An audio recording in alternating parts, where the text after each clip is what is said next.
They were three little girls living troubled lives. The 11-year-old girl had been raped and strangled. One by one, they trusted the wrong person and paid a brutal price. Death was caused by asphyxiation and also was a definite case of rape.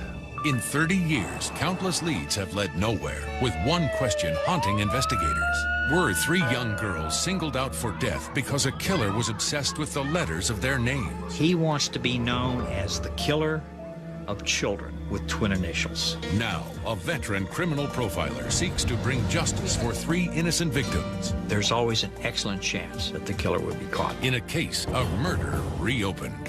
This program contains graphic material, including offensive language. Viewer discretion is advised.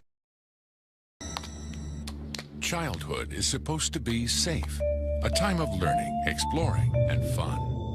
In Rochester, New York, in the early 1970s, it was not always fun to be a child, and it was not always safe.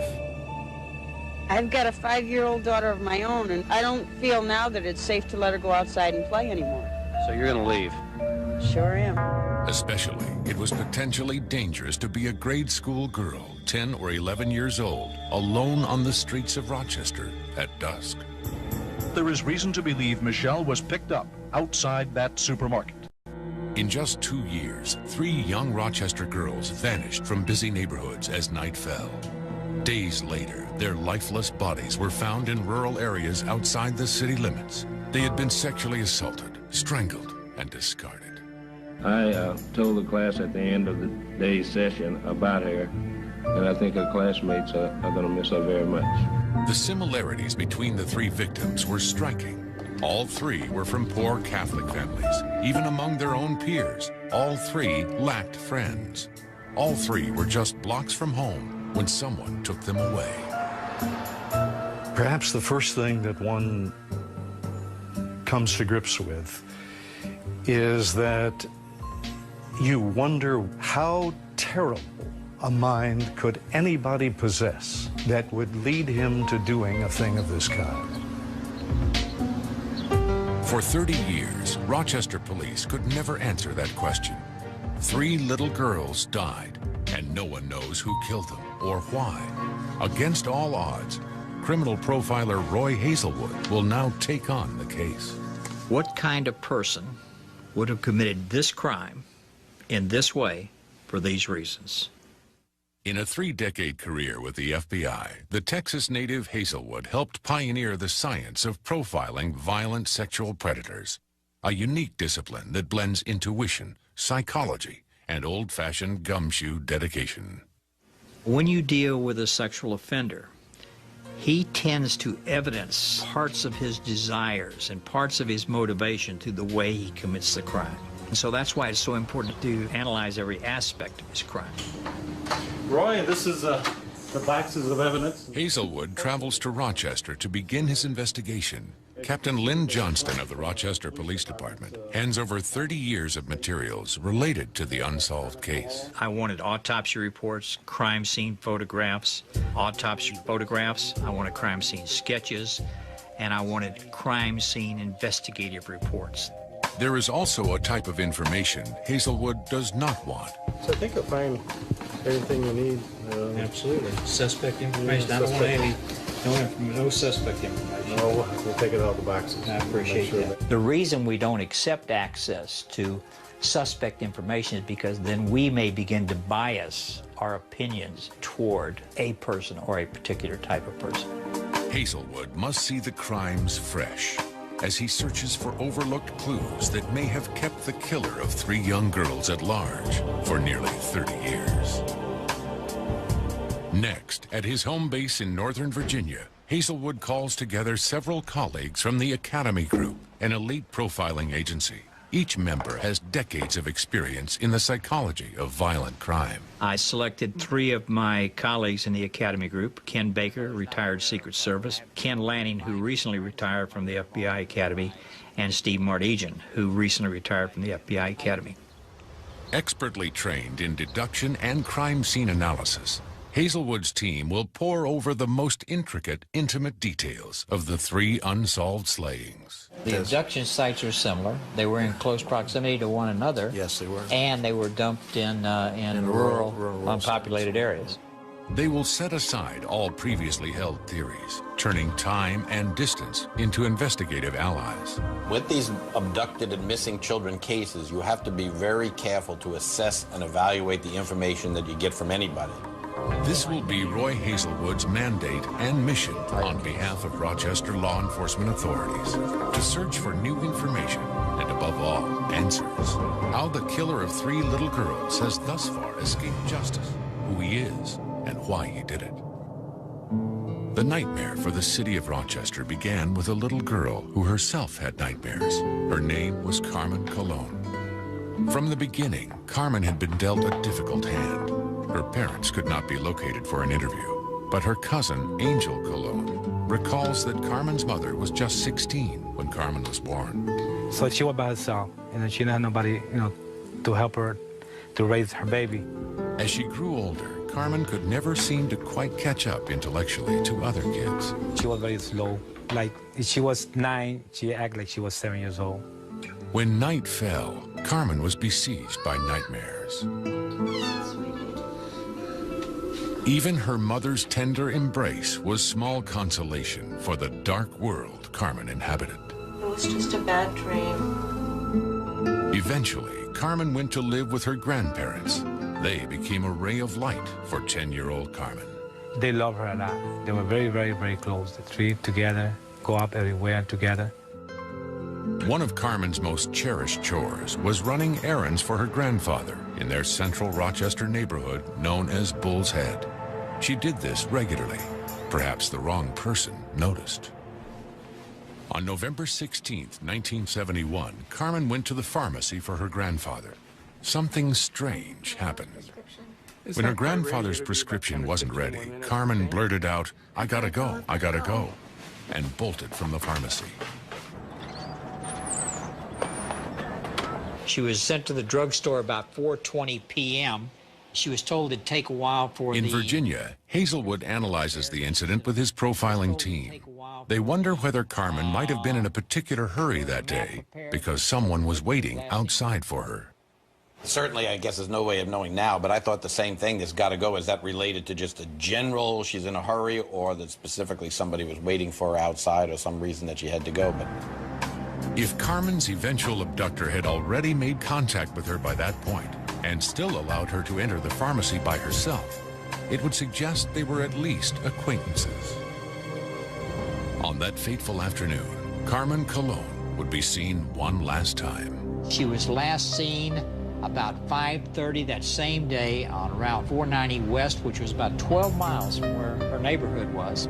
1 hour after Carmen ran from the pharmacy, she reappeared, apparently in serious trouble. And she was last seen running away from a car which was backing up on the shoulder of this road in an attempt to catch up to her. Dozens of cars drove past Carmen as she ran from her abductor. One of them was driven by Jeff Peters, who was 25 years old at the time, and subsequently reported his story to the police. Collie and I were commuting from Rochester to Batavia. It was mid-December, it was a Tuesday, and we're just commuting home. Over 30 years later, Peters journeys back again to the chilling moment at the place where it happened. As we approached the rest area, we noticed that there was a car backing out of the rest area. And I looked over and all of a sudden exclaimed, both at the same time, "It's a girl." And we were probably driving 75 miles an hour and we were gone in a second. Roy Hazelwood skillfully guides Peters back to that evening, hoping to jog his memory for potential clues. In your opinion, realizing this is 31 years ago, is it possible that she was waving for help? She was running, as a little girl would run. She's flailing with it like this. 30 years later, Roy Hazelwood's team of profilers painstakingly analyzes the incident of Carmen's brief escape. To them, the mere fact that Carmen's abductor lost control of her, even for one moment, is highly significant. we have to assume at the time of the abduction he had control, but here he's clearly lost control. So then the question is, how did he gain control of her to begin with if he so easily lost control of her. The second point of interest is that having lost control of her, Carmen's abductor acts swiftly to reacquire her. Consider that he's backing up in the opposite direction of the traffic that's going by him. Witnesses are seeing her run, yet he's trying to recapture her. Why? What percentage of criminals would just drive away and say, forget this? Yet he needs to control her again. For what reason? Does he know her? Does she know him? Surely suggests she knows of him, or he knows of her, because he managed, as Ken said, to finesse her and get her in the car without creating a scene or being seen. If he's a total stranger, why not just at this point say, hey, this one went bad and take off? Hazelwood begins to form a behavioral portrait of Carmen's abductor. Unskilled, impulsive, unable or unwilling to let his victim escape. 2 days later, 2 young boys were walking near the town of Churchville, some 13 miles outside Rochester, when they stumbled across the body of Carmen Colon. Carmen Colon's long struggle to find security in the world had ended in a frightening death. Her cousin vividly remembers. And we went to see her. I remember when they took the blanket, you know, she had some blood around the nose and she had some lift in her hair, and her body was very bad, and everybody was crying. As terrible as Carmen's death was, it was doubly disturbing for Rochester to learn that numerous motorists had seen Carmen fleeing from her captor on the day she died, yet not one person helped her. There was concern in the community, first of all, outrage that no one would have stopped, you know, for this young girl running on the expressway. There was horror that their children may be the next victim.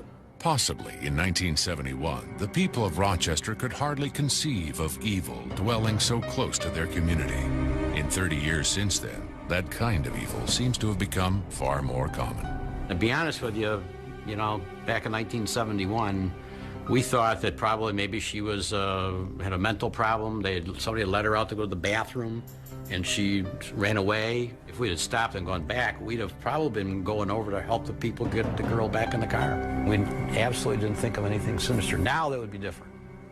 Now if you saw that, you would think something's screwy going on here or sinister. But then, Hazelwood's team carries out the sad, essential task of analyzing Carmen's final resting place. She wasn't placed there. I think she was dropped there. Dropped there, I agree with you. Also notice there's no bindings of any type on the victim.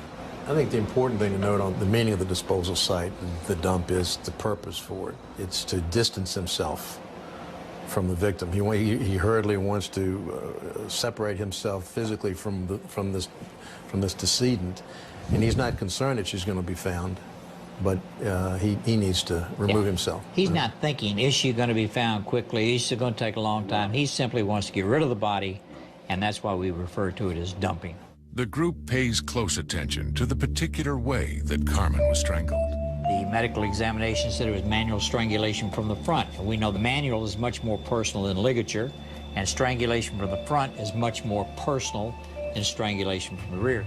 Completely unaccustomed to such horrors, Rochester spent months regaining its small-town calm. But in the spring of 1973, that calm would once again be shattered, as a second young girl was kidnapped from Rochester, sexually assaulted, and left lifeless in the surrounding countryside. To Rochester investigators, the links between her and Carmen Colon suggested a serial killer with a terrifying, bizarre method of choosing his young victims.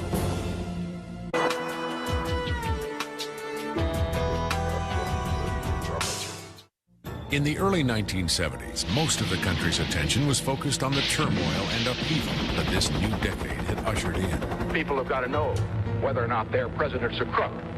Well, I'm not a crook. But for the residents of Rochester, New York, local headlines were possibly even more disturbing. The murders of 3 young schoolgirls abducted from city streets, sexually assaulted, and discarded in remote areas outside of town. During the ensuing 3 decades, a massive local investigation would fail to produce a single arrest. Undaunted, criminal profiler Roy Hazelwood has now traveled to Rochester to apply the tools of his trade to the seemingly unsolvable case. I really enjoy working on older cases, unsolved cases, or as the police call cold cases. Why? Because the behavior does not change in that 30-year period of time. The behavior is fixed. It's fixed through autopsy report, it's fixed through crime scene photograph, crime scene sketches, and the police report.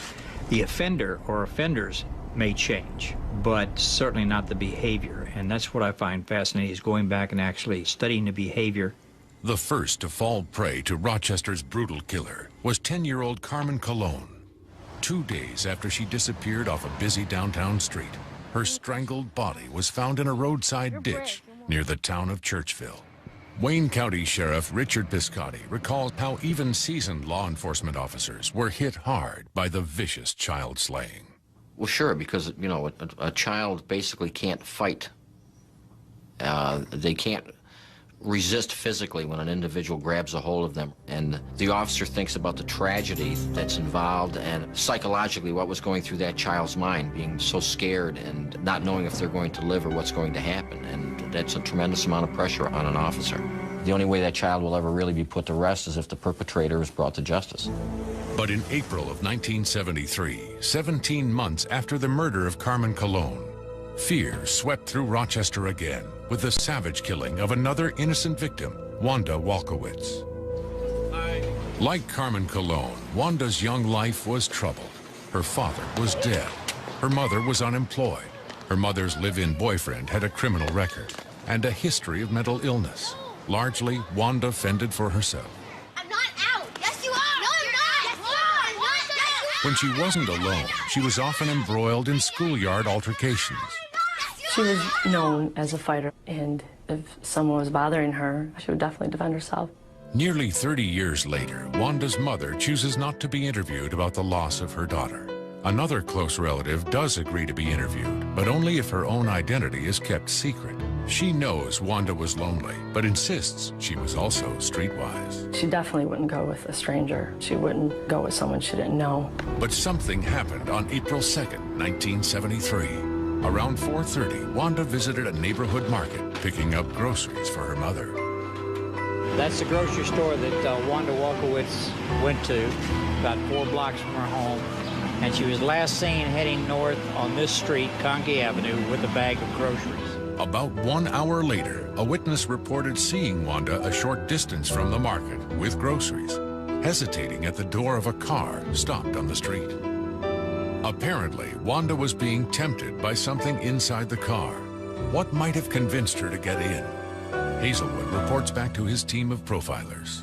Her mother reported that she would not accept a ride from anyone. Now, 2 years before her death, a man had offered her a dime for a kiss, and she ran away from him. And finally, friends of the mother have offered her rides, and she refused. Do we have any sense of whether she knew these friends of her mother? That we assume that she did. And the interesting thing that I think that you wonder about this, and it's hard to know with any degree of certainty, is she the kind of child who could turn down a ride offered by somebody that she slightly knows, because it's okay to say no to that person, versus someone who's a complete stranger and says, get in the car? Would she turn down a ride for that person? What's certain is that later that night, a car stopped at a rest area off Route 104 near the town of Webster.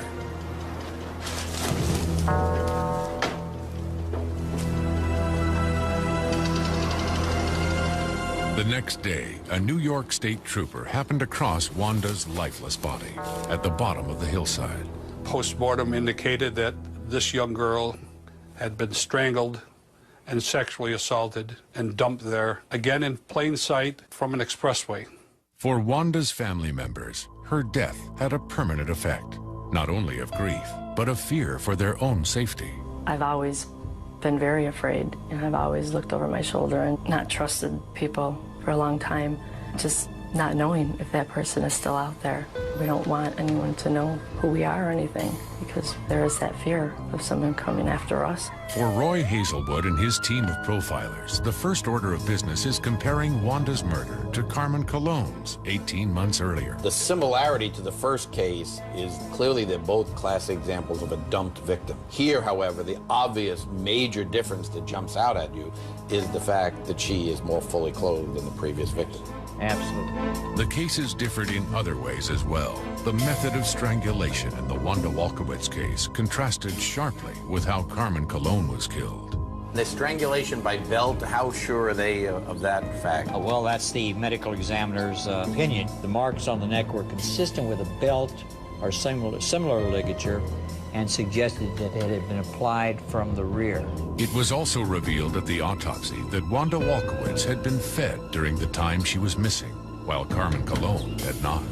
And on Wanda's clothing were found white cat hairs. Wanda's family did not own a white cat. Investigators began to theorize that Wanda may have accepted a ride from a stranger who used food and a friendly cat to make her feel comfortable. So how then did Carmen Colon's killer lure her? With 2 cases now before him, Hazelwood is able to begin drawing comparisons between key details. First of all, the sites were very similar, both the abduction sites and the disposal sites. The abduction sites were generally comprised of lower, middle to lower income socioeconomic areas, heavily trafficked at the time of the abductions. The disposal sites were very similar in that they were rural and they were all outside of the Rochester city limits. Another thing is we noted that disposal sites indicated no planning to us, that they were hastily disposed of in an area that was available and with which the offender could quickly dispose of the body and separate himself from the body. So we found that to be significant also.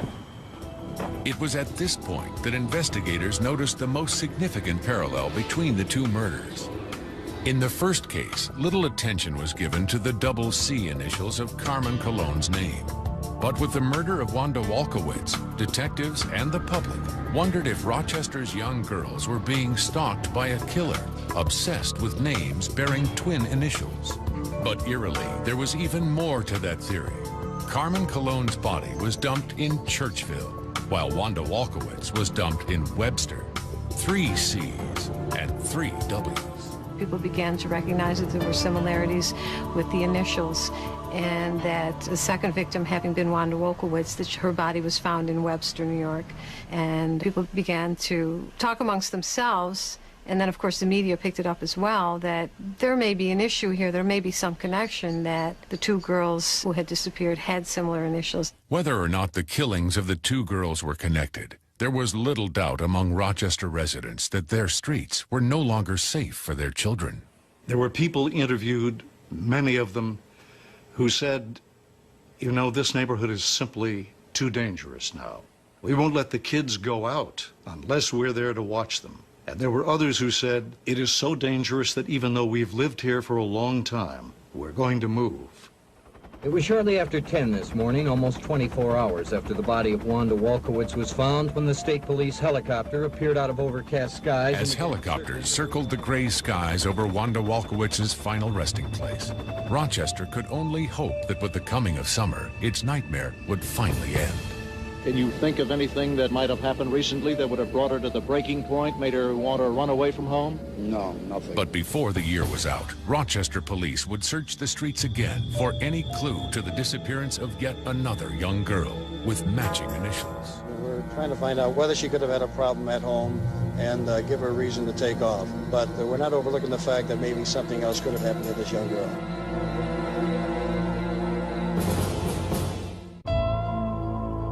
By the fall of 1973, in Rochester, New York, the murder of Wanda Walkowitz and the disposal of her lifeless body in the nearby town of Webster had provoked a massive investigation and not a single arrest. I think the important thing is that we're re-enkindling the interest in this case, because someone out there must know something. And what we're trying to do is bring that person or persons forward regardless of what information they have.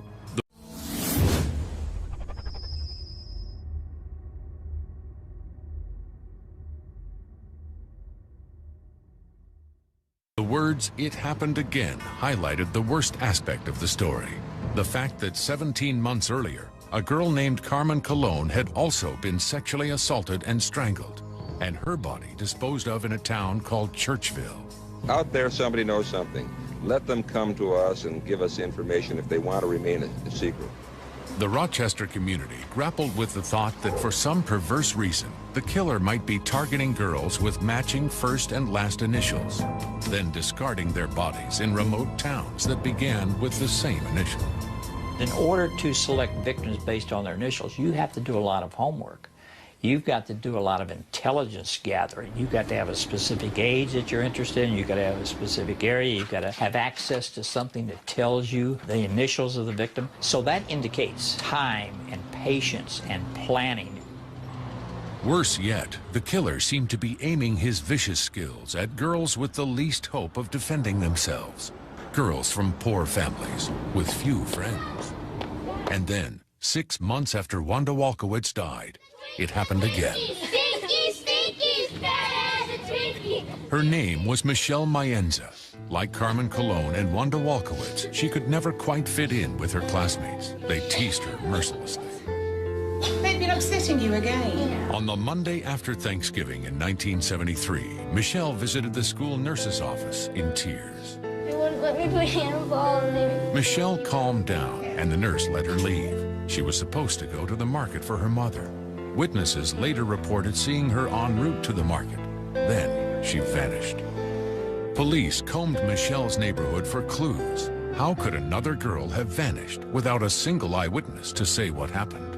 We're trying to find out whether she has any emotional problems, whether she could have had a problem at home, and give her a reason to take off. That's a possibility, but we're not overlooking the fact that maybe something else could have happened to this young girl. Investigators got a potential break in the case when a woman called saying she might have seen Michelle at a hamburger stand in a man's car. The witness saw a child resembling Michelle in the suspect's car, looking straight ahead. The suspect, a man with dirty hands, returned to the car carrying a bag and a cup. She was described by relatives as being naive, trusting, friendly, shy, and easily frightened.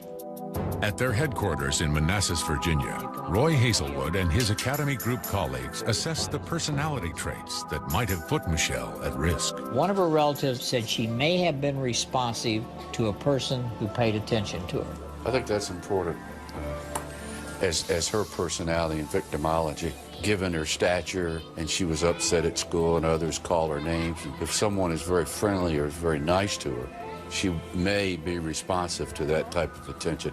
2 days after Michelle disappeared, Gene Vandewald was driving on a country road outside Rochester when something caught his eye. When I drove by, I seen something laying along the road, so I got out of the truck to see what it was, and I saw it was a girl laying here. The girl was Michelle Mayenza. She had been sexually assaulted and strangled. For the third time in 2 years, authorities faced the daunting task of informing a family of the loss of their child. Michelle's brother, Steve, remembers their reaction. Devastating. She was a very nice person. I just wish she could be still with us today. Just couldn't put into words what could have been if she was still alive. Michelle's murder closely paralleled that of Wanda Walkowicz. Both were strangled with a ligature, probably a belt or a rope, and both were left clothed by their murderer. Carmen Colon, on the other hand, was strangled by hand, and she was mostly naked when her body was found. But in one key detail, the third murder was identical to the first two. It was in the matching initials of the victim's name, Michelle Mayenza, and the fact that her final resting place bore the same first initial, Macedon. The alphabet killer, it seemed, had struck again.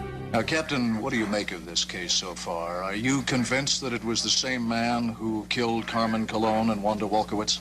I'm not convinced, but I strongly suspect that we're looking for the same person. The woman who told police she might have seen Michelle Mayenza at the hamburger stand, accompanied by a man with dirty hands, later provided police with their first full description of a possible suspect. But for Roy Hazelwood and his colleagues at the Academy Group, the sighting of Michelle at the hamburger stand is significant for very different reasons. That obviously is extremely important. If you're talking about someone who abducts a child and now we're going to take time to eat, this is some significant behavior. So whether it's an ice cream cone or a hamburger, the fact that he paused for whatever it was, 5 minutes, 30 minutes, an hour to eat is really significant behavior. We know what happened with victim one. We know she's running away and the car's backing up and he's going after her. Now, after you capture her, are you thinking, well, I need to get her fed? Or are you thinking, I need to dispose of this person, get rid of this body, as opposed to victims 2 and 3, who are apparently fed based on stomach contents? For Hazelwood, this fact that 2 of the victims, Michelle and Wanda, were apparently fed before being murdered, provides an important glimpse into their killer's emotions. He fed them in an effort to, quote, take care of them while they were with him. That showed a closeness to them between he and the victim. Not a relational closeness, but an emotional closeness. But Hazelwood's colleagues disagree. They suggest a colder, more calculating motive for the killer to have fed his intended victims. The part about feeding them, you wonder, is that a remorse thing? Is that some feeling for the child? Or is it a control mechanism? Now, if he's convinced them that he's their friend, let's say that's the lure that he used, oh, you want to go get some ice cream with me. Well, now, as soon as you're not going towards the ice cream parlor, then that child is going to suspect there's something wrong. But if you go to the ice cream parlor, if you go to the McDonald's, get the hamburger, that reassures this victim. And so it may be that the giving him the food was more of a control mechanism. They saw a vehicle parked on the wrong side of the road facing south. Back in Rochester, Wayne County Sheriff Richard Piscotti escorts Hazelwood and crime location analyst Kim Rossmo to the site near the town of Macedon where Michelle's body was found. While the killer chose to deposit her body in plain sight, he clearly had other options. We've got a culvert over here, water running through it. Was that in place in 1973? Yes, that culvert was here. This would certainly be a much more concealed area to dispose of the body in. The water would have speeded up decay, and there, at least on the other side, actually a tunnel that you could have placed the body in, especially a child's body.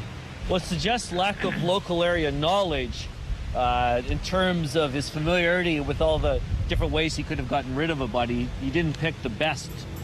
With the addition of each shred of information, Hazelwood's profile of the alphabet killer emerges more clearly. Ultimately, it will be as surprising and controversial as the murders themselves.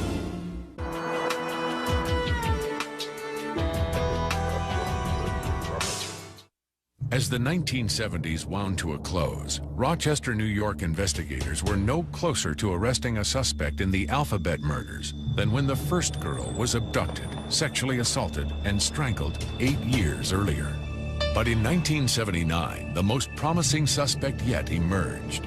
For 2 years, the Los Angeles area had lived in terror as the Hillside Strangler sexually assaulted and murdered 13 women, leaving their bodies on brushy, often garbage-strewn embankments. When police finally made an arrest, it was soon discovered that the suspect, Kenneth Bianchi, was from Rochester and had lived there at the time of the alphabet killings. Well, of course, when you talk about the man who confessed to being the Hillside Strangler, the fact that this guy was born here and lived here during the time of these killings certainly was inevitably going to lead to some question about, could he be involved? Bianchi's victims were almost exclusively adult women. On the other hand, Rochester's victims were 3 grade school girls. In Roy Hazelwood's experience, sexual predators targeting different age groups are an especially rare breed. Those are not as common as the individuals who are age-specific. For example, small children, prepubescent children, or the elderly, or age mates. So it's not common for an individual to begin with a very young child and move on to an adult woman. Indeed, a palm print discovered on Michelle Mayenza's body ultimately led Rochester police to eliminate Kenneth Bianchi as the alphabet killer. As for other physical evidence, there is still a chance that DNA testing could play a role in solving this case. Recently, a semen-stained undergarment from one of the Rochester victims was submitted for advanced DNA analysis. If technicians are able to isolate DNA from the sample, they will possess a genetic fingerprint of the killer, which police can then compare with the DNA of possible suspects. The big question, after 30 years, is the DNA from that undergarment still viable? One of the really valuable characteristics of the DNA and DNA technology is the ability of the DNA molecule under the right conditions to last indefinitely. It's a remarkably hardy little molecule.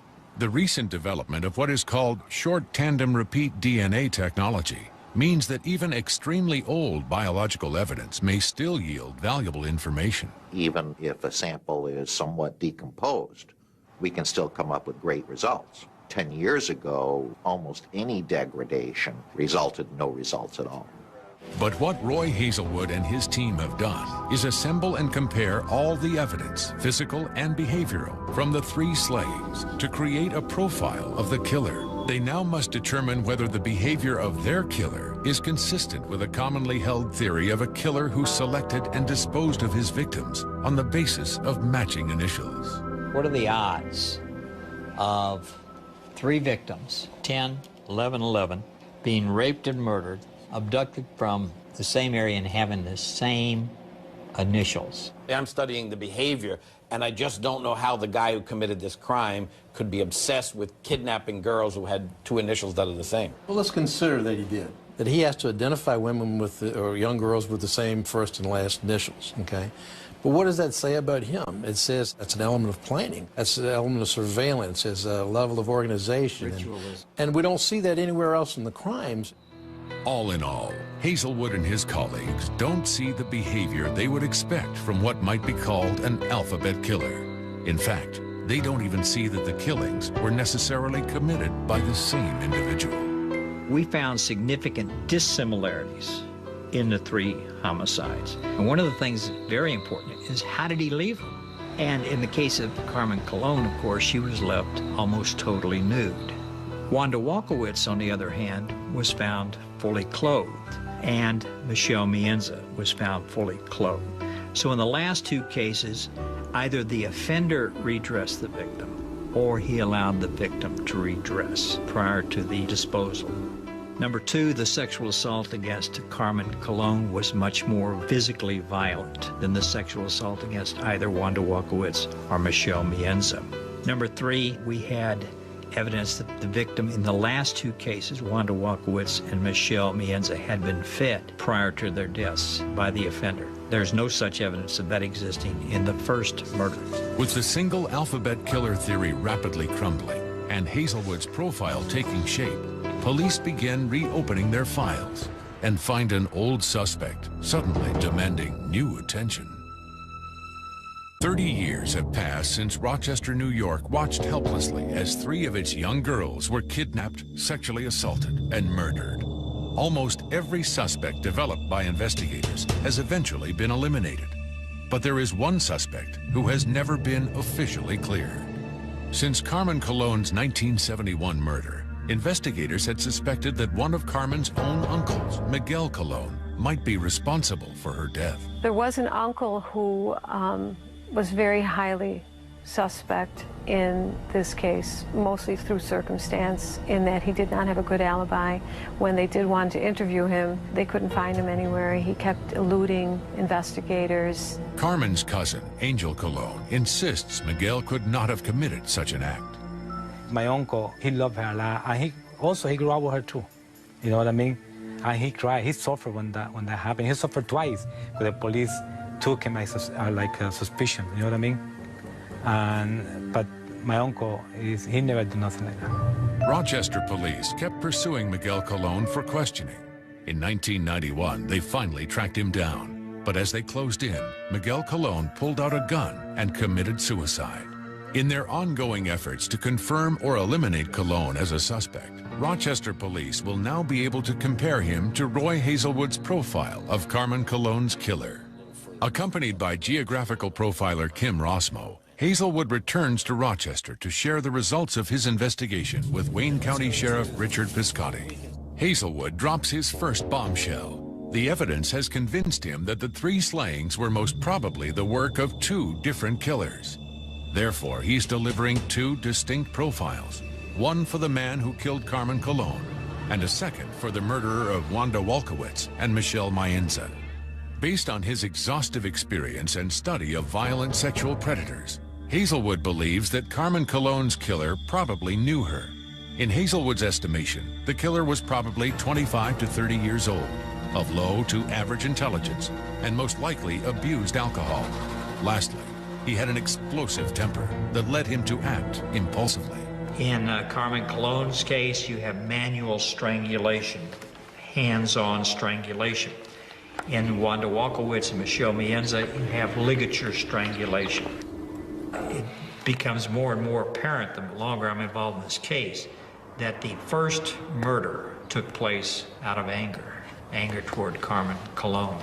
And the last two murders were more what we call in the behavioral sciences as a functional type of murder. This child, this person must be killed because of the danger to me as the offender. Hazelwood's profile will help Rochester police to better evaluate Miguel Colon as a suspect. Police also await contributions from any outsiders that might help link Miguel Colon to Carmen Colon's mournful death.